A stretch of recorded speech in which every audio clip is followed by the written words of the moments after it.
Right, so today we're out on the job site and I just want to run you through a few things to do with site establishment, which is the stage at the start of a job when you're setting up before any work's going to happen. There's a few things that we need to consider just to make sure that it's safe in terms of the people that work here, but also for the people who are out on the street, and also that we're meeting our environmental requirements as well, so that we're not damaging the environment in any way.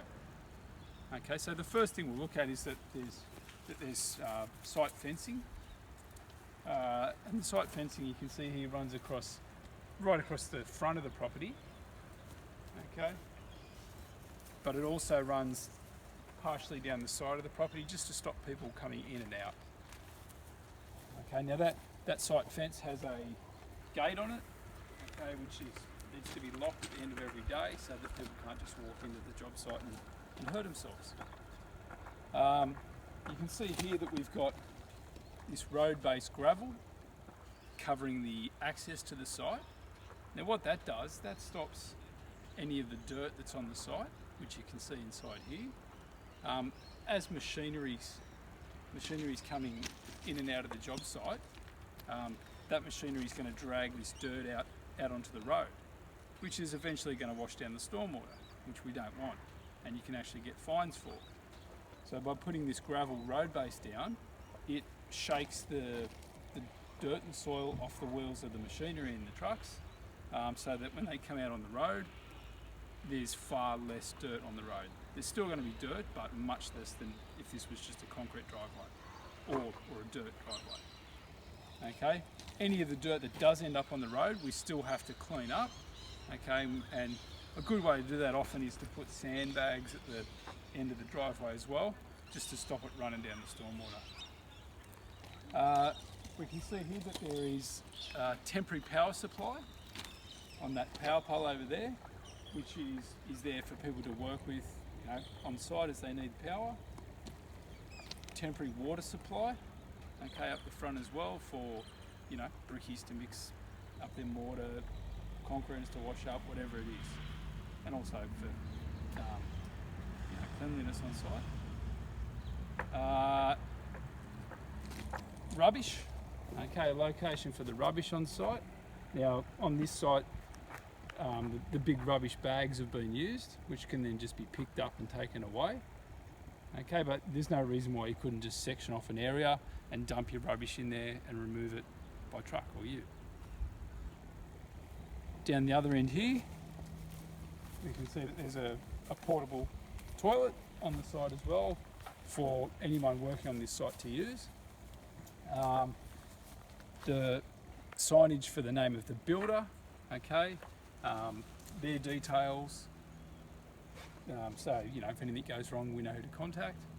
All the safety advice for the site here, about first aid and inductions and those kinds of things are all in there as well.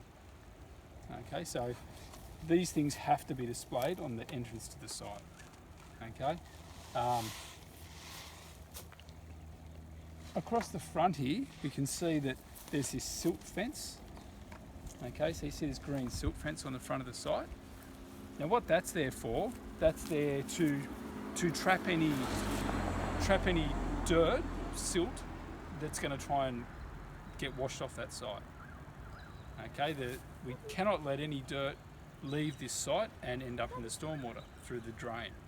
So to stop that happening, what happens is we put up this silt fencing on the lower side of the property.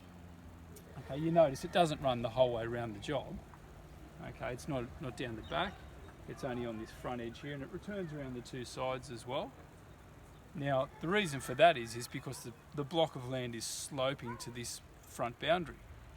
So whichever way the block of land slopes to, you have to have this silt fencing on the lower side of the property, because that's where gravity's going to wash the dirt to. It becomes a real problem when we get a heavy downpour of rain and all that soil that's been dug up by the machinery, as you can see here, okay, that's going to wash off the site, and if the silt fence isn't here, okay, it's going to wash into the gutter. How the silt fence works is that the dirt will back up against it, but it's perforated so that the water can still get through without letting the dirt through. Okay, so the water can still get through, so it's not going to push the fence over too much, but it's going to trap the dirt in on that side. Okay, just a few more things while we're here. We can see that the site's been cleared and levelled, ready for the formwork to go down for the slab on ground, but also that the surveyor's been out and pegged out the site. Okay, so you can see that the surveyor's come out and he's marked that white peg with the other peg with the pink ribbon on it next to it as the location for the boundaries for the site, or in this case an offset for the boundaries, but it gives the formwork a line to work to so that they know they're within the right offsets off the boundaries. Okay. Also in them is marked an RL height as well to reference back to for the height of the slab.